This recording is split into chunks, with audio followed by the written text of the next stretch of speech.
So isang mapagpalang gabi o araw kung saan man kayo naroon mga ka-guys. Muli kami nababalik guys dito sa Rawan Point. Malapit na ito sa dagat guys. Sakto guys at kasi low tide guys. Kaya maliit yung tubig guys. So yun guys. Ang mga kasama ko pala yan guys sila Dudong Ricky, Brad Brian, Dudong Ernel, Insan Wingwing. So kami lang guys. Panoorin nyo yan guys. Marami kaming huli dyan guys. Nagkaklase-klase mga isda guys. So unang sisit ko yan guys. Guys so pasensya guys kung medyo hindi malinaw yung kuha ng camera guys kasi wala kasing GoPro nga camera guys. So unang huli ko guys isang maliit na alimango, hindi kalakihan pero ulam na din guys. Yan guys so pangalawang sisid ko yan guys. Maraming mga sa ilalim ng tubig guys, maraming mga kahoy at saka mga kumbaga dahon. Yan guys may kawayan pa guys. So may nakita kong dalangkiya. So yun guys tinira ko yung pana at nahuli ko, which is good size na din guys. So dalawa yung nahuli kong dalangkiya guys. Yun guys sige balik na kagad. Pangatlong sisid ko yan guys at naghanap ako dyan sa area na yan, baka mayroong malaking isda guys. So dyan kasi nga part guys kumbaga dyan nga sapa nga area, kumbaga ma-excited ka talaga guys kasi may mga malalaking tilapia dyan guys. Aabot ng yung isang tilapia guys aabot ng 3 kilo. Isa lang ka tilapia guys, malaki yan talaga guys. At saka meron ding guys pargo guys, abot din ng mahigit 3 kilo guys. Malaki yan talaga guys. Yun guys kaya hindi kami nasawa dyan nga babalik sa area na yan guys kasi malaki yung malaking mga isda. Pero sa yan guys kumbaga maswertean lang guys ba, kumbaga makita lang kapag magpakita yung malalaking mga isda, huli talaga guys. Yung guys ano ba yung nahuli ko dyan guys? I think dalangkiya guys. So salamat nga pala sa mga active likers ko dyan and mga followers ko dyan on subscribers ko dyan. Salamat sa inyong patuloy nga pagsuporta sa aking munting channel o sa aming munting channel. Yun gisaw guys yung huli ko guys. So iba-iba ang aming huli dyan guys guys pargo yan guys pargo nga maliit guys. Pero hindi naman gaano kalit guys. Good size na din guys. Yan papakita ko dyan sa inyo guys. Ayan guys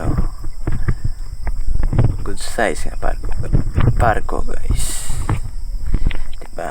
Oops, na blurred siya sa dagat tubig. Yun good size na pargo. So yun guys. Diba may kawayan guys. Nakita ko dyan guys yun may nakita ko ng isang dalangkiya. So kapag makahuli ako ng dalangkiya guys, mag-iingat talaga ako guys kasi yung tunok niya kasi guys sobrang hapdi guys. Kapag matunok sa dalangkiya guys ay jack manghapdi talaga guys. Kaya ang mga kasama ko maingat din kapag makahuli ng dalangkiya, maingat talaga. Tumingo pa dyan yung bahan. Yung guys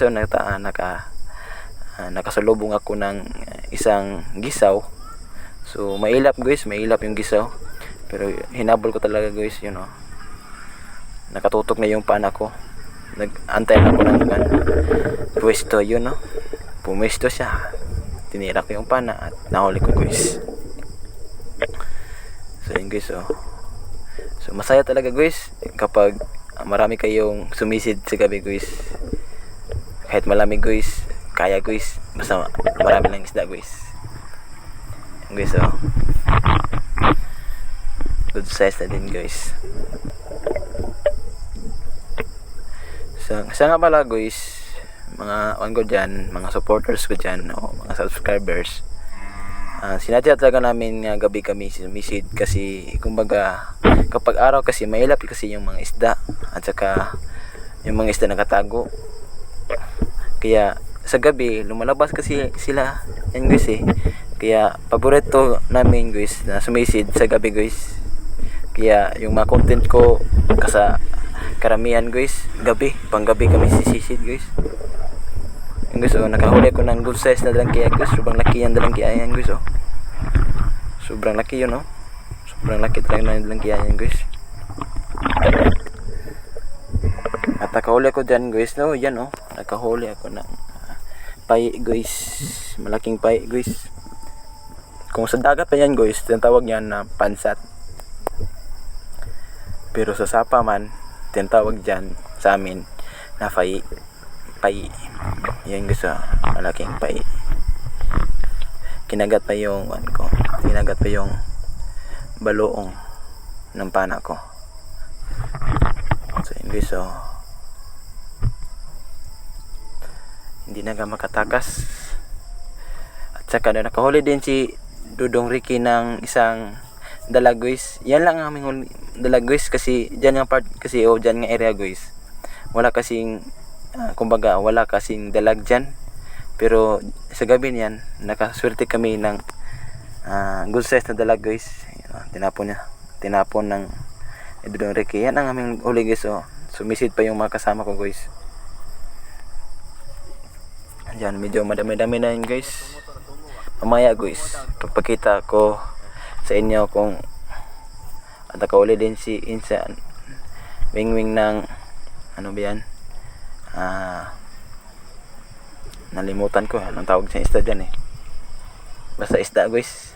Yan guys, oh, nagantay na kami guys na susundo sa amin. Tinawagan na kasi niya yung mga huli guys, oh. Yan lahat hapsak guys, hapsak sa hapsak. Kumbaga abot yan ng I think 13 kilo. At meron din yung kasama ko nakahuli ng ano ba itong kanahuli ng kasama ko, suso. Yan, masarap yan sa ginataan guys, yung suso guys. Marami yan huli guys. I think abot yan ng 5 kilo. Ayun, oh, suso guys. Hindi yan bato guys, ha, suso yan. Ayun guys, oh. Suso. Abot na yan ng 5 kilo. Marami yan huli dyan. Ang kasama ko yun, oh, anakaan. Porsigidong manghuli talaga ng suso. So ayun guys, nakauwi na po sa aming bahay at yan ang aming huli at guys, 'di ba? Ang dami guys. Pasensya na sa planggana ang aming ginamit guys. Medyo may sira pero magamit din. Okay pa man. So ayun guys, so nakahuli ang kasama ko ng malaking alimango. Ako ang nakakita diyan pero siya ang aking pinatira sa pana kasi hindi pa nakakasa ang aking pana guys.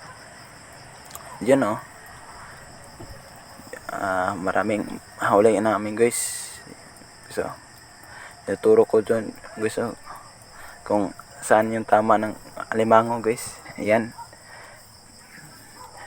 kumbaga magluto kami dyan guys, kumbaga magtulak kami at saka magsugba guys. Salamat guys, thank you for watching and God bless.